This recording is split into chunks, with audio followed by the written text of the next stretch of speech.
Um, so some core statistics about the EU. We have here the gross inland energy consumption of the EU 28 from 1990 to 2013. We see that the EU still relies a lot on solid fuels and petroleum products. However, there is now a shift towards gas and renewable energies. Renewable energies now make about 14% of our energy consumption. The share is increasing. However, we still rely on solid fuels and oil. So there is a shift going on, but very slowly. Within the EU, within the 28 countries, we have a very different level of energy dependency. As you can see here, 28 countries. We have a case like Denmark, which are actually exporters of energy, which contrasts to countries like Malta, which are 100% dependent. And all the intermediate cases. I think this varying level of energy dependence is important because sometimes it makes it difficult for countries to come up with a regional cooperation approach when the priorities in terms of energy needs are very different. In this graph, I try to show how the EU was, as for now, successful over the last 10 years to decouple growth and greenhouse gas emissions. Some of you might say, yeah, if there's not a lot of growth, it's easy to decouple. It's true, the growth was kind of slow, but also that we were able to reduce the emissions, and there was only 1 year, 2009, 2010, where the greenhouse gas emissions increased. But let's now go back in history, and even though it goes way back in history, over the coffee break I talked to our colleague from Thailand, and he said that Southeast Asia can still learn a lot from these early days of the European Union. So in 1951, Robert Schuman, the French foreign minister, wrote an important speech where he said we should make war not only unthinkable but also materially impossible. And he came up with the idea to create a common market for coal and steel among the member states. So this in 1951 was implemented among the 6 members of this European coal and steel community. So this precedes the European Economic Community, and it was successful in terms of opening up the market for coal and steel. It also helped to modernize the coal and steel industries. But I think most importantly, it created several institutions which became very key later on.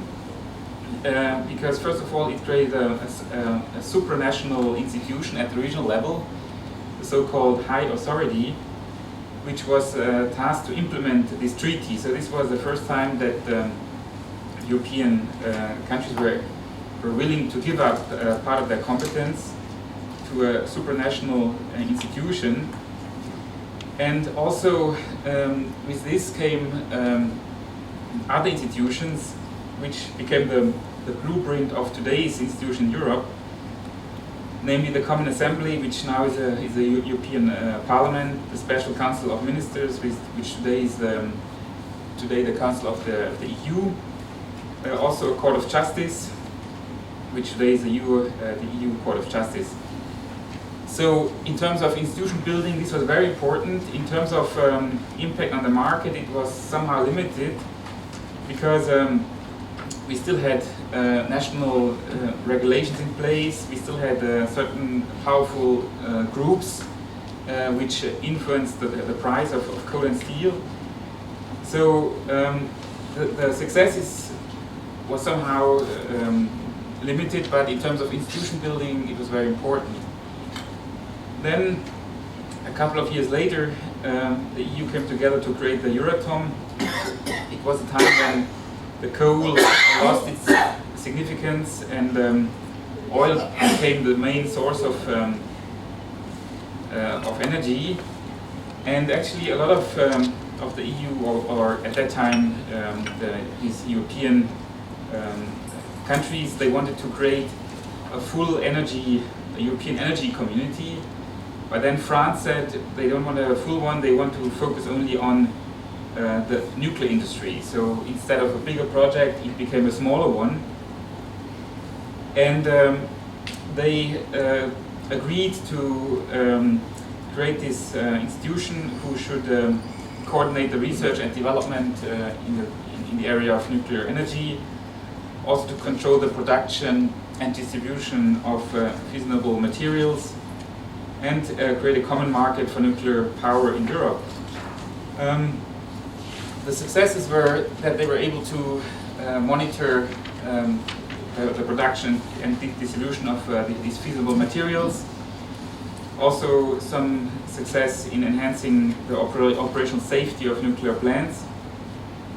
And also what was very important at that point, that it was a platform where the European scientists could come together, exchange views, and also they established a common position for the international negotiations on nuclear power. So again, it was a success in terms of bringing people together, creating institutions.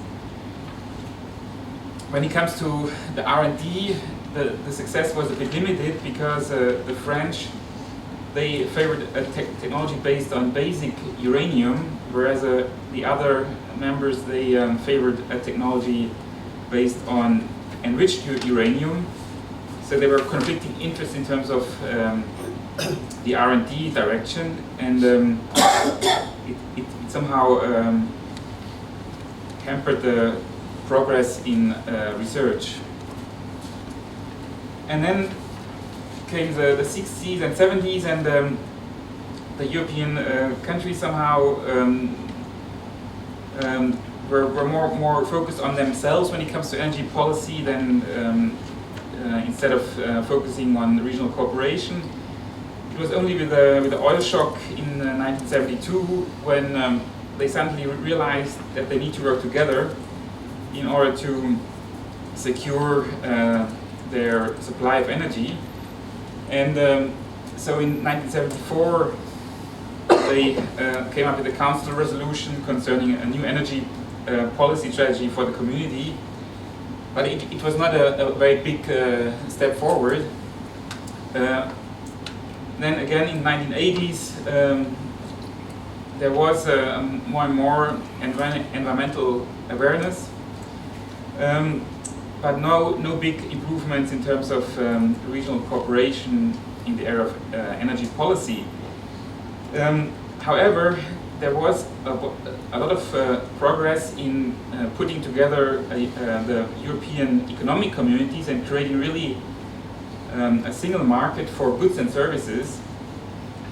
And so by 92 we already had a fully liberalized market for goods, and later on it also became a fully open market for services.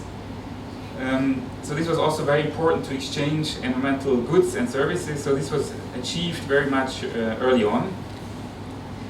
So the goods and services were flowing freely. However, there was still a reluctance within the EU members to have a really shared responsibility between the EU Commission and the members in terms of energy policy. So only in 2005, at the informal meeting in Hampton Court, the EU heads of states agreed that they needed a common EU energy policy, and later on the EU Commission then prepared a green paper and then established a proposal for energy policy for Europe. So now the rest of my talk I will discuss this energy strategy for energy and climate change of the European Union. Very importantly, this is a binding agreement, so the EU took a very broad step forward and said we want to achieve these 2020 targets by the year 2020. And what does it mean? The three targets are firstly a reduction of EU greenhouse gas emissions of at least 20% below 1990. Secondly, 20% of the EU energy consumption should come from renewable resources. And thirdly, a 20% reduction in primary energy use compared with the projected level to be achieved through improved energy efficiency. So there were these objectives, and then shortly later on we had the Lisbon Treaty from 2007, and in this Lisbon Treaty for the first time we have a dedicated energy chapter in which the EU members recognize that energy is a shared competence between the EU and its member states, and actually both, so the member states and the EU, can legislate and adopt laws in the area of energy. And the split would be that the member states exercise their competence in areas where the EU does not legislate.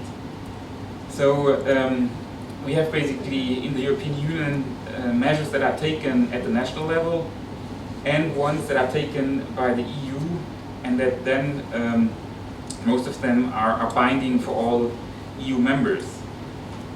And also the Lisbon Treaty mentions 4 key objectives: the completing of the internal energy market, improving the supply of energy, promoting energy efficiency, and also enhancing the cross-border energy network.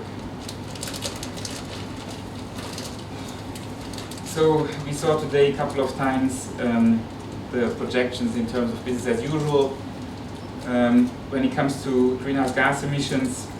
So these were the scenarios when the Lisbon Treaty came into place.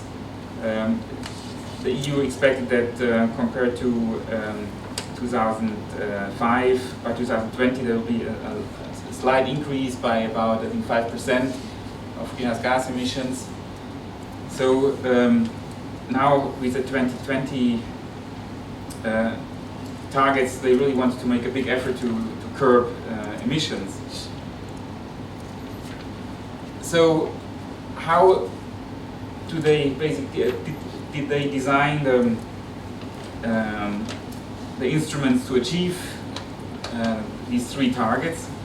So target number 1 is the 20% reduction in greenhouse gas emissions.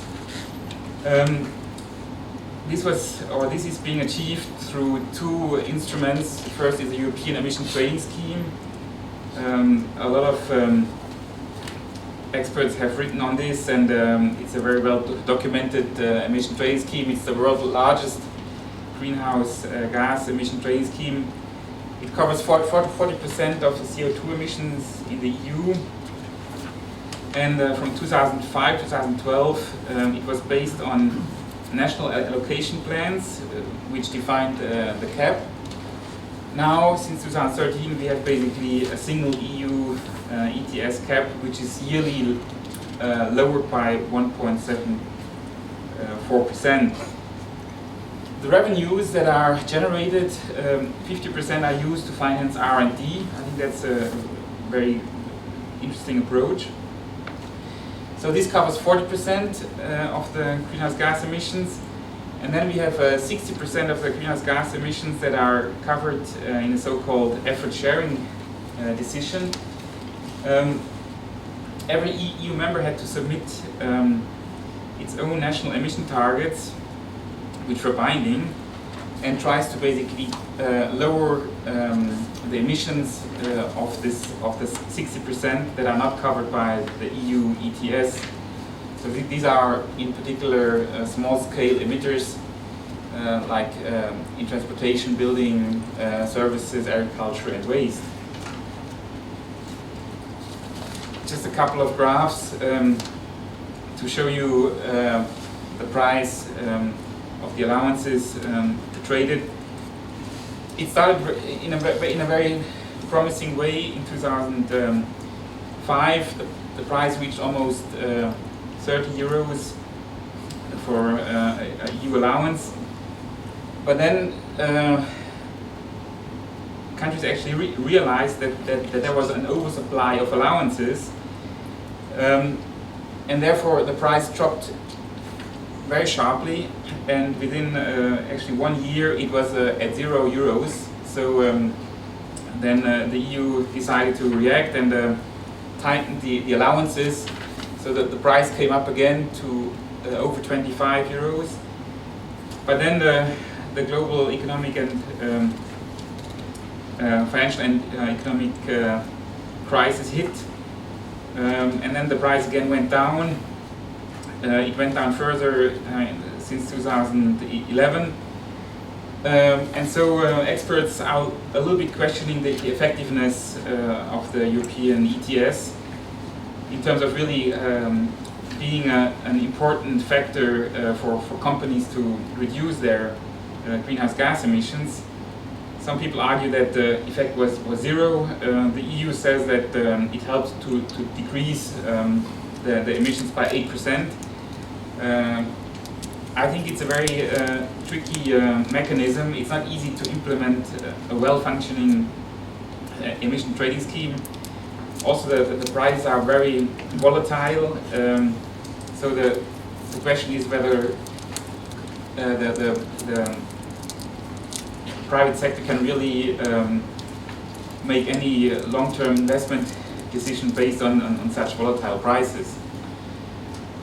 When we look at the progress in meeting these ESD targets, we see that most of the European countries are on track. So the countries are listed according to their achievements. So on the left-hand side we see Hungary. By 2013 they were supposed to reduce their emissions by 5%, but they have reduced it by minus 20%. Only 3 countries are not on track. This is Germany, Luxembourg and Poland, but the others are on track. Certainly the economic crisis that hit Europe has helped to achieve these targets. Now I would like to discuss the second target, the 20% of renewables. So each EU member made a commitment in terms of the percentage of renewable energy it wants to achieve, and it's actually very different according to each of the EU member states. However, together the EU wants to achieve 20% of renewable energies, and every 2 years each member has to update the EU Commission on the progress. The EU member states are free to choose their instruments, so there is no yet a genuine European tool. However, we have some directives who help obviously to achieve a reduction in renewable energy, an achievement of renewable energies. For example, the building directive makes the request about a share of renewable energies coming or for newly constructed buildings. So here I put together the share of renewable energies in final energy consumption for the year 2004, 2013 and the target. And so you see that we have here the EU 28 target of 20%. We are now at about 14%. And so you see that some countries have actually overachieved. For example, Estonia is actually already now higher than their target. But you see that countries have made very different levels of commitments, and I think it's an interesting case where a regional group was able to come up with a regional target, but every member took a different commitment, so it's kind of an example of a common but differentiate responsibility. And so far I think it works. Let's see how it will be in 2020 when some countries will not meet their targets, whether there's any flexibility or any sanctions. How I'm doing in time? Okay. Because I think we finished our section in 6 o'clock. It's okay. Yeah, because the time is. She's enjoying her presentation. Yeah. Go ahead. But I have nothing to do in this hotel. Let me finish in 6 o'clock. Go ahead, make your day. Okay, so let's go back. The energy efficiency target of 20%. This one basically prescribes that the energy efficiency should be improved by 20%, and this translates into an annual reduction of the primary energy consumption of 0.9% from 2005 to 2020. Again, we have different targets among the EU member states. Interestingly, now here we don't have binding national targets, they're only indicative. And in this energy efficiency directive, we have only a very short list of measures that should be taken by all EU member states, and they basically are in 2 areas. First of all, the distributors of electricity should make the distribution of electricity more energy efficient, and also they should provide more transparency when it comes to the consumption and billing of electricity. So the idea was then that the consumer knows more how much they consume to charge the iPads, and so they will reduce their energy consumption. The idea was also that the measures taken to achieve the first 2 targets will also contribute to achieve the target number 3. So, for example, we have an EU regulation on CO2 emissions for cars and vans. We have an eco design directive, energy labeling directive, and all these help to achieve also the energy efficiency objective. So here we see on one slide the progress towards the 3 objectives. This is the share of renewable energies. So the EU says they're totally on track, even more than on track, a little bit faster. Here's the reduction in greenhouse gas emissions, which obviously was improved or went down further through the economic crisis. And here's energy efficiency, where also the EU says they're on target, but more needs to be done. What is the EU now aiming at? So they're now developing a plan for 2030. They want to improve the internal market and increase competition. They think it's very important to increase energy efficiency. Then the European ETS needs to be reformed, and they want to also lower the energy for consumers. Finally, they think it's important to promote the security of energy suppliers. So now, lessons for Asia. So I thought I'd really focus on the lessons for Asia in terms of regional cooperation and not so much on national measures. So I followed the suggestions by Anbu and introduced here market-based instruments versus non-market-based instruments. So for me, the market-based instruments, they have a direct impact on the prices of goods, services and energy, and the non-market-based ones might have no effect or might only have an indirect effect on prices. So, I mean, we heard this now before in the discussions. The EU has already established a common market for goods and services in the late 80s, beginning 90s. For goods it was relatively easy to establish, for services it was more tricky, and I think also in Southeast Asia it will be difficult for services to really make it a fully liberalized market, so that people who want to deliver a service can easily do so across borders. In the case of the EU, the common market has been facilitated also through the common currency among the EU members. The APEC list is certainly a very important first step. I think it needs progress in 3 directions. First of all, the membership needs to increase. Then also the coverage in terms of products. And finally, the ambition. We have now in the APEC list the aim at 5% tariff level, but I think we should aim at a duty-free market access. Then the EU tries to establish a common energy market and is hoping to achieve 3 major benefits. They hope that more competition will lead to lower prices. They think that it will also increase the security of energy supply, and it will also allow a fair application of economic instruments. However, in the EU we clearly lack of the sufficient cross-border infrastructure, and also the national energy markets are subject to very different regulations and subsidies.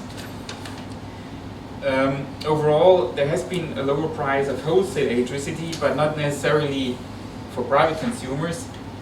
I put here together some prices of households and how they have developed over the last 4 years. And you can see the electricity prices for households across Europe are very different. If you take the case of Spain, we had a sharp increase in electricity prices. This was also due to the fact that they increased the prices to finance the deployment of solar technology. So consumers paid for the deployment. The same was true in Germany.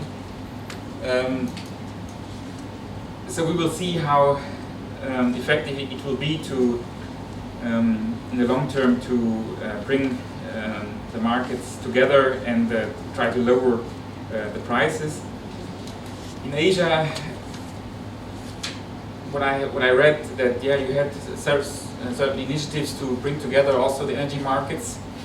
I guess much more is needed to make it a deep and fluent market.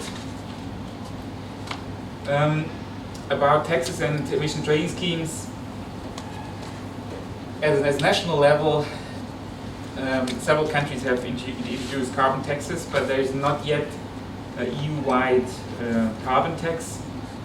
There have been some discussions a couple of years ago whether they should introduce a carbon tax at the border, but this was then abandoned because China threatened the EU to introduce a special tax on wine, so the French were upset.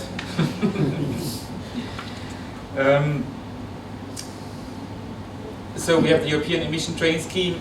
However, I think the European experience shows that it's difficult to manage such a regional emission trading scheme, and I would be reluctant to recommend Asia to try to push this idea very far, because I think it requires an institutional setting and also a type of regional integration that is not yet present in Asia.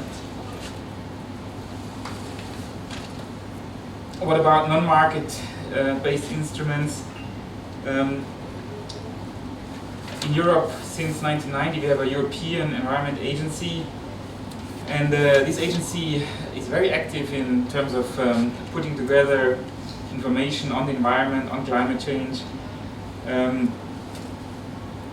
The information provided is scientifically sound and independent. They have a management board which is composed of the member states, which tries to make sure that what comes out is of high quality. And I think it's important to have this agency, because it really helps countries to get information about the neighbor, about trends in the region. So my idea was, in Asia, you could also create an Asian environmental agency, which could be basically a place where scientists could come together and also where the information is shared. Because my impression is that, especially in East Asia, there's not enough information available when it comes to CO2 emissions and other information that is very important information when a region aims to improve its regional cooperation. Technical regulation, I think this is sometimes a bit overlooked. In the EU, we have a couple of directives. So in the EU, that directive is basically law at the EU level. So we have the Eco-Design Directive from 2009 that covers energy-using products and energy-related products. And it's expected that it will save 12% of energy by 2020 compared to 2009. So the hopes are high that this Eco-Design Directive really helps to achieve the energy efficiency target. Then we also have the Energy Labeling Directive. It includes products in the commercial and industrial sectors. It's mandatory. And from my own experience, I think it's conceived in a way that the consumer can easily understand what it is about. Of course, it's always a challenge to make a label that is easily understood as well as scientifically sound and also conveys interesting and useful information. But as we heard this morning already, I think in Asia you have a lot of labels. I think now it's time to think about how to harmonize them and make sure that they are also adopted by the industry and widely implemented. Then, finally, the EU provides a lot of financial incentives to promote the development and the deployment of low-carbon technologies. I mean, this is almost a market-based instrument, but I put it here because sometimes not very clear in how far it's really market-based or non-market. The EU, at the EU level, we spend billions to improve, for example, the connectivity of Europe in terms of energy. Also for research, we spend billions. Again, in Asia, what I have read so far, these regional efforts in terms of pooling really big sums and giving them for giving them for research are so far limited. But as we heard this morning, there is certainly scope to improve it. So this brings me to the conclusion. I think what we learned from this paper is that the early initiatives in the European Union, or at that time it was just Europe, were very important in terms of institution building, but also bringing the energy policy to the forefront of policymakers. The current EU energy strategy is a very strong commitment towards the transition of towards a low carbon economy. I think the 2020 targets provide a very clear and measurable objectives. And since 2007, the EU and the EU member states consider energy policy as a shared responsibility and work together to achieve the targets. Asia can certainly learn certain lessons for its regional energy cooperation. Asia doesn't have yet the level of economic or institutional integration. So I think what's important is to aim at the low-hanging fruits, and I think these are more in the area of non-market mechanisms, such as an improved information exchange or the harmonization of eco-labels and standards. Thank you very much.